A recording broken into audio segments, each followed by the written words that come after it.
একটু বলেন তো আল্লাহ তাআলা আমাদেরকে কত নিয়ামত দিয়েছেন, একটু বলেন তো আপনারা। একটু কথাবার্তা বললে আমাদের কথা আগানো সহজ হবে। আল্লাহ কত নিয়ামত দিয়েছেন আমাদেরকে, অনেক না, অসংখ্য। অনেকের শেষ আছে, আল্লাহর দেওয়া নিয়ামতের শেষ নেই।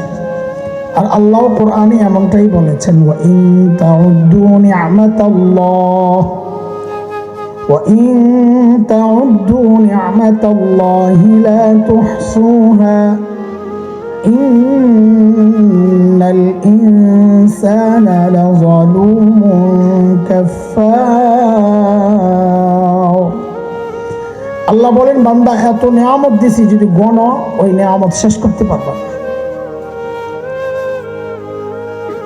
আল্লাহ আমাদেরকে যত নিয়ামত দিছেন, আল্লাহ বলছেন শুকরিয়া আদায় করলে নিয়ামত বাড়াবে। শুকরিয়া তো পরে, আগে নিয়ামত গুলো নিয়েই তো আমরা চিন্তা করি না। আমার শরীরের মধ্যেই যে কয়টা নিয়ামত আছে, দেখেন, দিন পাইছি, এটা একটা নিয়ামত। শ্রেষ্ঠ নবী পাইছি, এটাও একটা নিয়ামত। আল্লাহ আমাকে সন্তান সহ রাখছেন, এটা একটা নিয়ামত। ইজ্জতের রিজিক দেন, এটাও একটা নিয়ামত।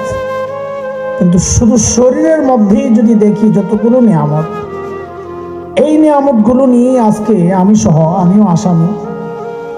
আজকে কতজন চিন্তা করছি যে এই চোখটা যে আল্লাহ দিয়েছেন আমাকে, যার চোখ নাই সে কত কষ্টে আছে। এই একটা চোখের নিয়ামত নিয়ে কতজন আছে এখানে এমন যে আজকে একটু চিন্তা করছি। যার জবান নাই, কথা বলতে পারে না, ও জানে এই কথা বলার শক্তির নিয়ামত এটা কত বড় নিয়ামত। যার চোখ নাই, ও জানে এটা কত বড় নিয়ামত।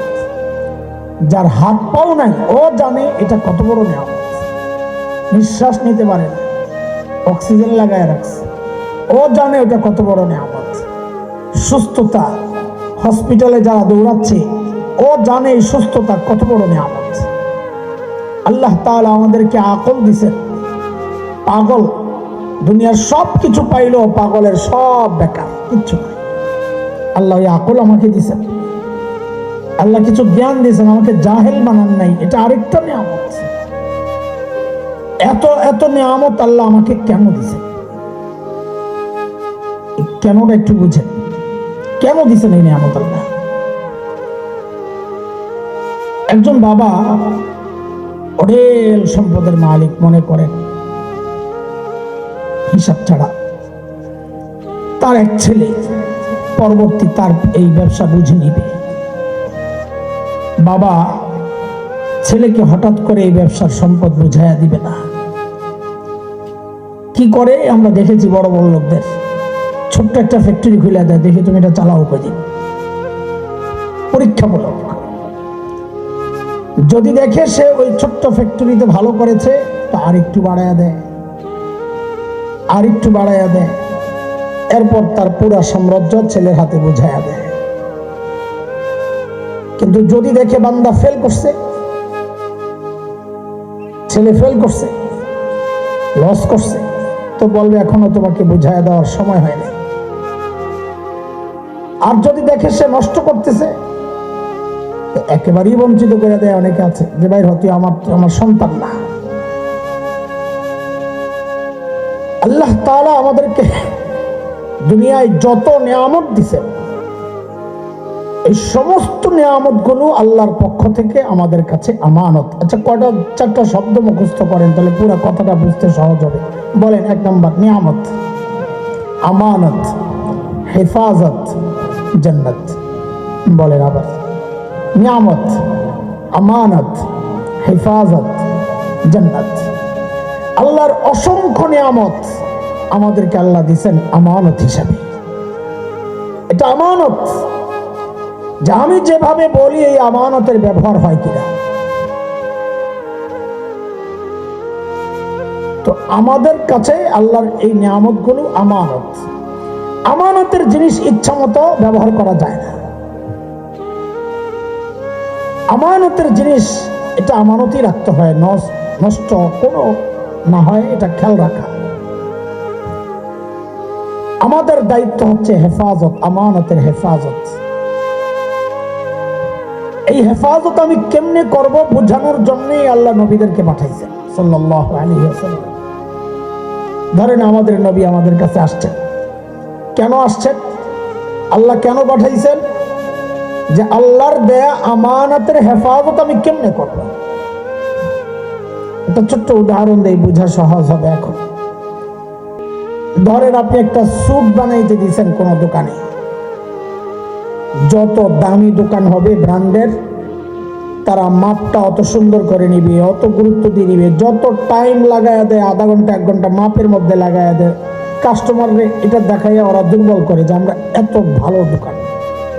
অনেক লম্বা সময় নিয়ে মাপটাপ নেয় বা আবার কি, তো দেখা যায় লম্বা ঠিক আছে কিনা, লুজ ঠিক আছে কিনা, মোটা জায়গায় আলাদা মাপে, চিকন জায়গায় আলাদা মাপে, বগল মাপে, ঘাড় মাপে, কাঁধ মাপে, গলা মাপে, সব মেপে অর্ডার রাখছে।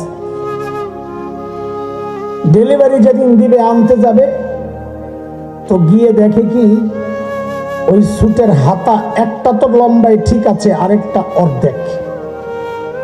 আচ্ছা বলেন তো এই স্যুটটা কেউ নিবে? কেন নিবে না একটু বলেন, আমি বলে দিই, শেষ পর্যন্ত বারবার জিজ্ঞেস করবো, এটাই বলেন। বলেন মাপ ঠিক নাই, সহজ কথা নাকি? কেন নিবে না এই স্যুট বলেন? আচ্ছা হাতা লম্বাই ঠিক আছে, হাত ঢুকাইতে যায় দেখে হাত ঢুকে না, এই স্যুট নিবে কেউ? কেন নিবে না বলেন? গায়ে দিছে, বুতাম লাগাতে গিয়ে দেখে বুকের বুতাম তো লাগছে কিন্তু পেটের বুতাম আর লাগে না। ভাই এটা কি জিনিস? কয়টা নতুন স্টাইল, নিবে? কেন নিবে না? মুহতারাম হাজরিন, আল্লাহ তাআলা আমাদেরকে যে আমলের অর্ডার করেছেন যে এটা করো, এটা করো, এটা করো, এটা করো, এই সব কিছুর জন্য আল্লাহ তাআলা একটা মাপ রাখছেন যে এই মাপ মতো করবা। মাপ কি? আল্লাহ বলেন লাকাদ কানা লাকুম ফি রাসূলিল্লাহি উসওয়াতুন হাসানাহ, তোমার জন্য উত্তম আদর্শ হচ্ছে আমার রাসূল সাল্লাল্লাহু আলাইহি সাল্লাম। কাজেই এই আমানতের ব্যবহার নবীজি যেভাবে করেছেন ঠিক ওইভাবেই করতে হবে। আল্লাহর সমস্ত হুকুম ওইভাবেই করতে হবে নবীজি যেভাবে করেছেন। এর ব্যতিক্রম যদি হয় ওই আমল আল্লাহ কবুল করবেন না। কেন করবেন না একটু বলেন তো? মাপ ঠিক নাই, মাশাআল্লাহ, মাপ ঠিক নাই। অনেক অঞ্চলে দেখা যায় আজানের আগে দুরূদ শরীফ পড়ে, সুবহানাল্লাহ। আরে দুরূদ পড়া তো গুনার কাজ না, দুরূদ তো অনেক বেশি সওয়াবের কাজ। এখন নামাজের আজানের আগে দিয়ে দুরূদ পড়া, এটা আপনি পড়বেন, মসজিদ আপনার, মাইক আপনার, মুয়াজ্জিন আপনার, বেতন দেন আপনি, আমি বলার কি? কিন্তু একজন আলেম হিসাবে আপনার পায়ে হাতটা রেখে এই অনুরোধটুকু তো করতে পারি যে ভাই এই আজানের আগে দুরূদ পড়ার আগে তুমি একটু এই সিস্টেমটাকে মদিনা ওয়ালার সাথে মিলাইয়া দেখো, যদি মাপে মিলে যায় তুমি করো, আমার কি সমস্যা? আর যদি না মিলে তো ছেড়ে দাও। কেন ছাড়বে? মাপ ঠিক নাই। কথা একটাই বলেন বারবার, কেন ছাড়বে? দরুদ শরীফ তুমি বৈশা পড়বা না দাঁড়াইয়া, তোমার ইচ্ছা, শরীর তোমার, আমি কথা বলার কি? শুয়া পড়বা না লাফাইয়া, নাইচা নাইচা পড়বা না গায়া গায়া পড়বা, ঢোল পিটাইবা না, দুরুদের পর মিলাদের পর জিলাপি খাবা না খিচুড়ি খাবা, সব তোমার, আমি মৌলবী বলার কি? হ্যাঁ, দিনী ভাই হিসাবে এটা করতে পারি, তোমার পায়ে হাতটা রেখে বলি ভাই তুমি এই কাজটা করার আগে একটু মদিনা ওয়ালার সাথে মাপটারে মিলে দিও। যদি মাপ মিলে তো সমস্যা নাই, মাপ না মিললে কিন্তু খবর আছে, আমানতের খেয়ানত হয়েছে। মনে রেখেন কথা, দুনিয়ায় এই সমস্ত, আমি শুধু আমার শরীরের গুলোই একটু দেখাই আগে, দুনিয়ার এই সমস্ত আমানতের যদি ঠিকঠাক মতো ব্যবহার হয় তো হাসরের মাঠে পরীক্ষা যেহেতু হয়ে গেছে, এখন রেজাল্টের পালা, তো আল্লাহ তাআলা দেখবেন কে কে ঠিকঠাক মতো ওই অল্পটারে ব্যবহার করতে পেরেছে, তখন আল্লাহ তাকে চোখের স্থায়ী শক্তিটা দিয়ে দিবেন। ওই শক্তি নিয়ে সে জান্নাতে যাবে, এটা এত শক্তিশালী হবে তখন এই চোখ দিয়া, তখন এই বান্দা তার আল্লাহকে দেখতে পাবে। ওজুহু ইয়াওমাইযিন নাযিরা, ইলা রাব্বিহা নাযিরা। জান্নাতে রব দেখবে। আরে আমি তো মাঝে মধ্যে বলি জান্নাতে কিচ্ছু লাগবে না, ঢুকাইয়া দিলেই হবে। কেন? ভেতরে আমি আমার রব দেখব, আমি নবীজিকে দেখব। নবীজিকে দেখার আর কোনো রাস্তা নাই আমার জন্য জান্নাতে যাওয়া ছাড়া। এই জান্নাতে যে চোখ দিয়া নবীজি দেখবো, শক্ত হইলে ওই চোখের হেফাজত দুনিয়ায় করতে হবে। দুনিয়ায় যেই চোখের হেফাজত হয় নাই, ওই চোখ আল্লাহ আর আখিরাতে ফেরত দিবেন না। এটা কোরআনের কথা। মান কানা ফি হাযিহি আ'মা ফাহুয়া ফিল আখিরাতি আ'মা। যে দুনিয়ায় অন্ধ ছিল আল্লাহ তারে আখিরাতে অন্ধ বানাবেন। দুনিয়ায় অন্ধ ছিল মানে এই চোখ দিয়া দ্বীনের কথাগুলো দেখে নাই, পড়ে নাই, শিখে নাই, হারাম জায়গায় তাকাইছে। যেই কান দিয়া দুনিয়ায় ঠিকঠাক মতো কানের ব্যবহার হয় নাই, ওই কানের শক্তি আল্লাহ নিয়ে নেবেন। আমি সবগুলোর আয়াত একসাথে পড়তেছি ইনশাআল্লাহ। যেই পাও দিছিলেন আল্লাহ তাআলা, এই পাও দিয়া যখন কেউ গুনার দিকে আগাবে, আল্লাহ তাআলা এই পায়ের শক্তিও নিয়ে নেবেন। বলে তাহলে আখিরাতে চলবে কেমনে? তো আল্লাহ বলতেছেন ওয়ায়াউমা নাহশুরুহুম ইয়াউমাল কিয়ামাহ ونحشرهم يوم القيامة على وجوههم عميا وصما وبكما। আয় হায়, আল্লাহ বলেন চেহারার উপরে চলবে, মুখের উপর, মুখের উপর চলবে। চোখ বলে চোখ নাই, অন্ধ। কান বলে নাই, শক্তি শেষ। বলার শক্তিও শেষ। কেন? আমানতের হেফাজত হয় নাই, চোখের আমানতের হেফাজত হয় নাই, কানের আমানতের হেফাজত হয় নাই, মুখের আমানতের হেফাজত হয় নাই। হারাম পোশাক এখন পরে মানুষ, এই পোশাকটাও আল্লাহর দেওয়া একটা নিয়ামত। হারাম পোশাক যারা পরে, আখিরাতে তাদের এই নিয়ামত আল্লাহ ছিনিয়ে নেবেন। আর এই আমানতের যথাযথ ব্যবহার যদি হয়, তো আল্লাহ নিজে বলেছেন আখিরাতে তার লিবাসুহুম ফিহা হারির, রেশমের কাপড় পরবে। আর যদি হারাম কাপড় পরে দুনিয়ায়, তো আখিরাতের কাপড় কি হবে? পোশাক। আল্লাহু আকবার। আল্লাহ বলেন সারাবিলুহুম মিন কাতরানিন ওয়া তাগশা ওয়ুজুহাহুমুন নার। আলকাতরা, আলকাতরা পোশাক কিসের? আলকাতরা। আলকাতরা কেন? আগুন জ্বলতে সুবিধা। মুখটা বলে পুরো আগুন দিয়া ঘেরাও করা থাকবে। দুনিয়া আল্লাহ জায়গা দিচ্ছেন, জায়গা। মাদ্রাসার জন্য একটু জায়গা হয় না, মসজিদের জন্য একটু জায়গা হয় না, ওই জায়গায় সিনেমা হল হয়, ওই জায়গায় গুনার আয়োজন হয়, তো আল্লাহ ওই জায়গাকে জাহান্নামে সংকীর্ণ করে দিবে। কোরআনের কথা, وَإِذَا أُلْقُوا مِنْهَا مَكَانًا ضَيِّقًا مقرنين دعوا هنالك ثبورا لا تدعوا اليوم ثبورا واحدا وادعوا ثبورا كثيرا। আল্লাহ বলে সংকীর্ণ জায়গায় ফেলবে কেমনে? বাইন্দা বাইন্দা বাইন্দা ফেলবে। আর বাঁধবে কেমনে?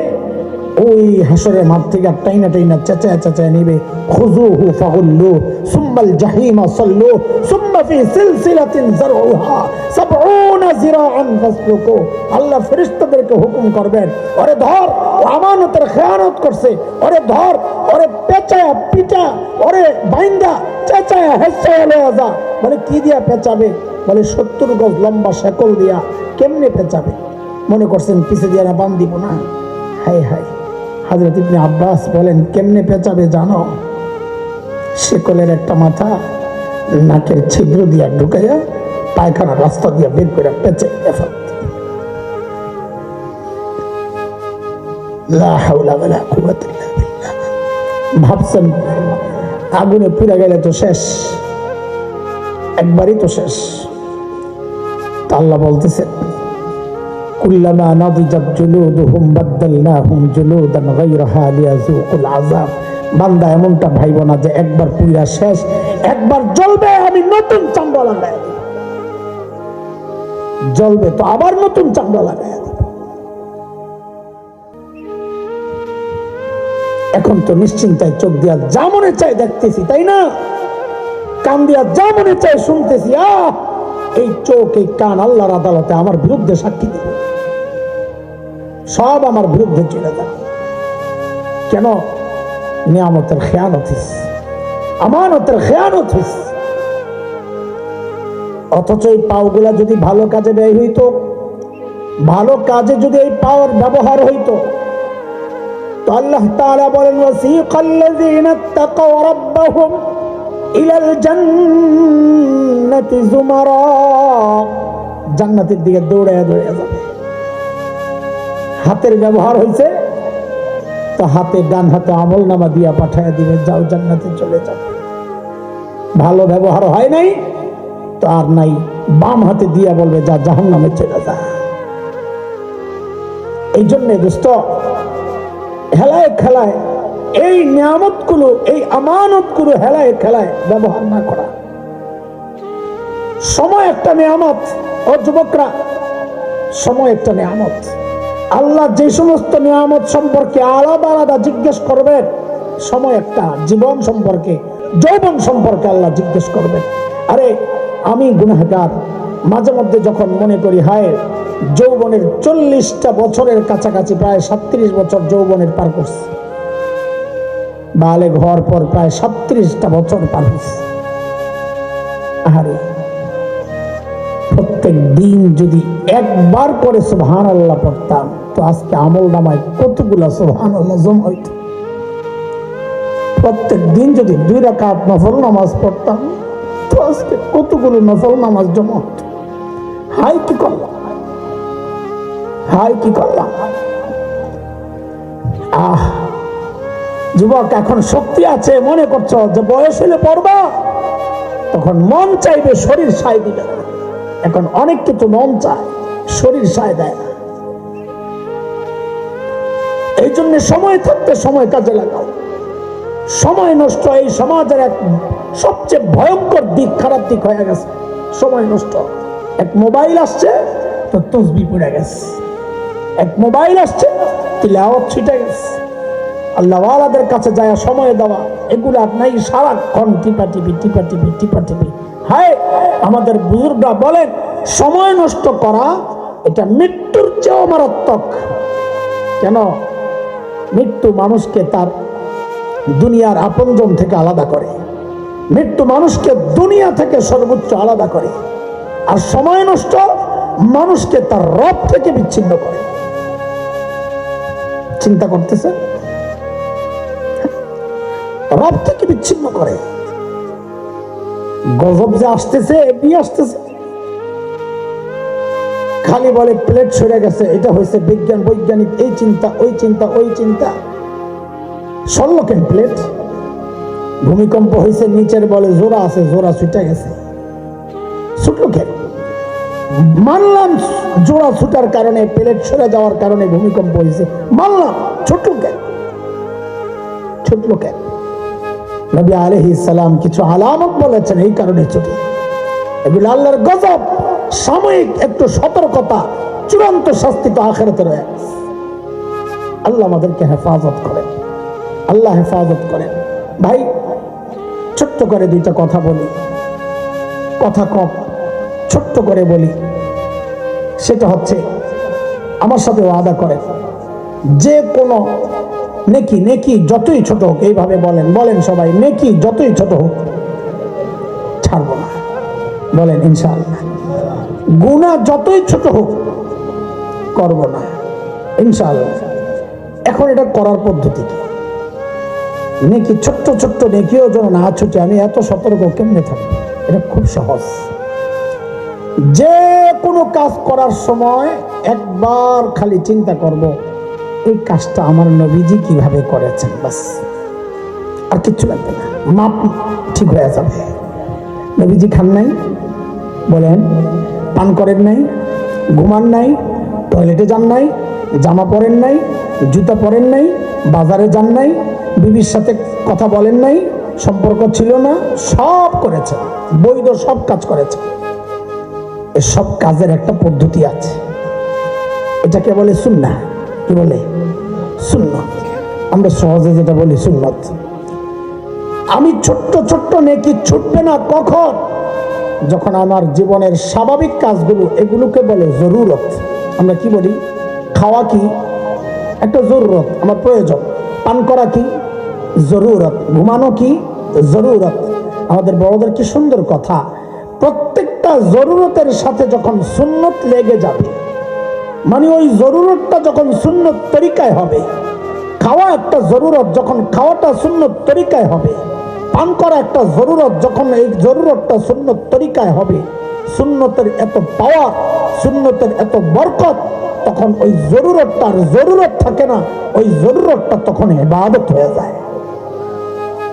হয়ে যায় আপনি খাচ্ছেন, এটা তো জরুরত, অথচ সুন্নত তরিকায় খাইলে খাওয়াটাও একটা ইবাদত হয়ে যাবে। আপনি ঘুমাচ্ছেন, জরুরত, সুন্নত তরিকায় খাইলে ঘুমটাও ইবাদত হয়ে যাবে।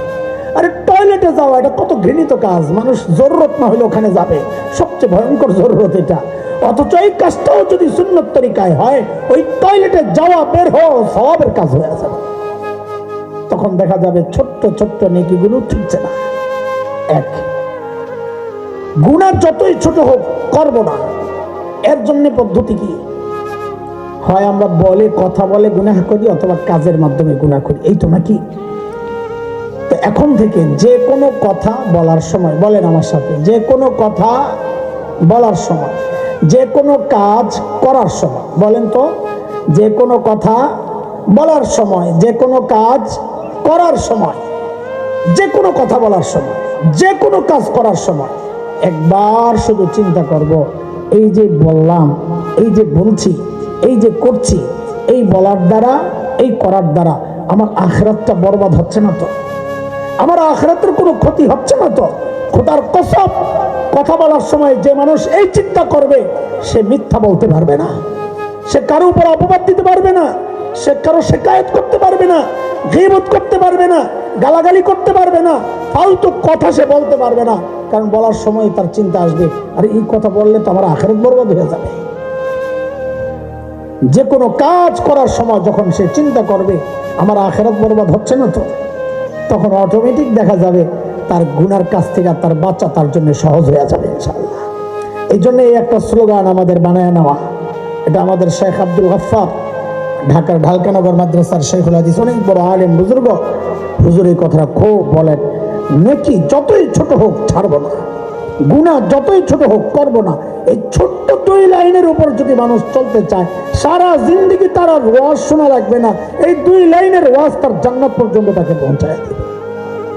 এক চরম বাস্তব কথা এটা, এই 2 লাইনের ওয়াজ মানুষ তাকে জান্নাত পর্যন্ত পৌঁছায় দেবে ইনশাআল্লাহ। এই জন্যে আপনাদের কাছে আমাদের ছোট্ট কথা, নিয়ামত, বলেন আল্লাহর পক্ষ থেকে এটা আমাদের কাছে কি? আমানত। আমাদের দায়িত্ব কি? হেফাজত। তখন আল্লাহর কাজ হবে কি? আমাদেরকে পৌঁছায় দিবেন জান্নাতে। শব্দ মাত্র 4টা, নিয়ামত, আমানত, হেফাজত, জান্নাত। এই 4টারে খালি আপনি নিজেই চিন্তা করেন, বিষয় তো মাত্র 4টা। আল্লাহ কিছু নিয়ামত দিছে পরীক্ষামূলক, যেগুলোর স্থায়ীভাবে ভোগ করার উপযুক্ত কিনা। যদি স্থায়ী ভোগ করার উপযুক্ত হই, তাইলে আল্লাহ তাআলা জান্নাতে সবগুলোর এমন ভাবে বাড়ায়া দিবেন যে কোনোদিন আর ফেরত নেবেন না, কোনোদিন নেবেন না। হালাল খাওয়া এটা আল্লাহর পক্ষের একটা হুকুম। দুনিয়ায় যদি কেউ এটা মানতে পারে, তো জান্নাতে গেলে আল্লাহর খাওয়ার ব্যাপারে আর কোনো কথা বলবেন না। এখন যা মনে চায় খাও, যা চাও তাই খাও। ওয়ালাকুম ফিহা মা তাশতাহি আনফুসুকুম ওয়ালাকুম ফিহা মা তাদউন। আজকে কোনো বাধা নাই। ফাঁসির আসামিরও তো এই কথা বলে না, কি শেষ ইচ্ছা কি বলে? তা আল্লাহ সাথে সাথে বলতেছেন, আমার অফারটা কিন্তু ওইটা না, আমার অফার হলো নুজুলাম মিন গফুরির রহিম। এটা আমি আল্লাহর পক্ষ থেকে, গফুরুর রহিমের পক্ষ থেকে আমার নেককার বান্দার জন্য এটা মেহমানদারি। মেহমানদারি জান্নাতে মেহমানদারি আল্লাহর পক্ষ থেকে ইনশাআল্লাহ। বলেন আমাদের সমস্ত দেওয়া নিয়ামত আর আল্লাহর সমস্ত নিয়ামতের হেফাজত করবো ইনশাআল্লাহ। সন্তানও একটা নিয়ামত, এই নিয়ামতের হেফাজত হবে সন্তানকে দিন শেখানোর মাধ্যমে। ঠিক আছে ইনশাআল্লাহ। হ্যাঁ, যে বাবা মা তার সন্তানকে দিন শেখায় না, ওই বাবা মার মতো পোড়া কপাল হতভাগা এই জগতে আর দ্বিতীয় ব্যক্তি নাই। গর্ব করেন না, ছেলে ডাক্তার, ছেলে ইঞ্জিনিয়ার, আরে গর্ব করবে হাফেজের বাবা, গর্ব করবে আলেমের বাবা। যে বাবার সন্তান তার জানাজা পড়ানোর যোগ্যতা রাখে না, ওই বাবার গর্ব করা সাজে না। এই জন্য আপনাদের হাতে পায়ে ধরা বলা যায়, কার বিরোধিতা করেন, কার পক্ষে আছেন, নিজেরটা নিজে আগে বুঝেন, সন্তানকে দিন শিখান। মাদ্রাসা করছে ডাক্তার সাহেবরা, মহাব্বত করে, এই জন্যে আসতে হয়। এটা একরকম বাধ্য হয়ে আসি। এই বাধ্য মানে মানসিক একটা দুর্বলতা আমার, যে মানুষগুলা দিনের বাইরে থেকে আসছে, দিনের লাইনের না, তো ওনারা আসছেন, আমরা একটু যাইয়া সহযোগিতা করবো, আমাদের হিম্মত বাড়াবো। এটাও যদি না করি আল্লাহর কাছে কেমনে দাঁড়াবো, ওই ডরে ডরে আসে। মাঝখানে একবার অভিমানও করছিলাম যে না যাবো না আপনাদের, আবার ভাঙছে। কেন ভাঙছে? ওই যে দরদ, যাহার এই মানুষগুলা দিনের দিকে আসছে, আমরা না গেলে মন ভেঙে যাবে। তো এই জন্য কষ্ট করে আসা। ইনশাআল্লাহ আগামী বছরের ডেট একটা জায়গা নিয়ে আসছে। এক নাসুর বান্দাটা হাতর হাদিয়া দেয়, মনের মধ্যে কিছু পইরা দেয়, আমি আর মানা করতে পারি না। কিছু পইরা দেন নাকি আপনি হাতরে? আল্লাহ জানে। ছোটকালে শুনতাম বলে কি পইরা দিলে বলে মানুষ পাগল হয়ে যায়। ডাক্তার সব আমার আতর পরা দেয়, ওটা দিলে আমি আর মানা করতে পারি না। এই যে কষ্ট হয়ে আসতে, তারপর দেখেন আগামী বছরের ডেট ঠিকই আবার জানি হয়েছে। এটা এই মাগরিব পট্টর আসার পট্টর না, একেবারে শেষ মনে হয় নাকি, শেষ বয়ান কবে? আরে নিয়ে এসে আসেনি আপনার খবর? ও না, জমা দিয়ে আমি লিখে রাখছি, ঘোষণা হয় নাই। আছে একটা আছে, কি জানি সম্ভবত লিখছিল, জানবে ইনশাআল্লাহ। আমি দোয়া চাই, আল্লাহ আমার বাকি কাজগুলো আজকের অন্তত যেন আল্লাহ সহজ করে দেন। আমিও আপনাদের জন্য দোয়া করি। মাদ্রাসার প্রতি লক্ষ্য রাখেন, পাগড়ি দিবেন, বাচ্চাদের আসে লক্ষ্য রাখেন, ইনশাআল্লাহ দোয়া করেন। জনাব আকবর আলী খান রহমতুল্লাহ আলাইহি, ওনার জন্য দোয়া করেন। আল্লাহ তাআলা ওনাকে, ওনার পরিবারকে দিনের সাথে সবসময় যেন লাগায় রাখেন। আপনারাও লেগে থাকবেন ইনশাআল্লাহ।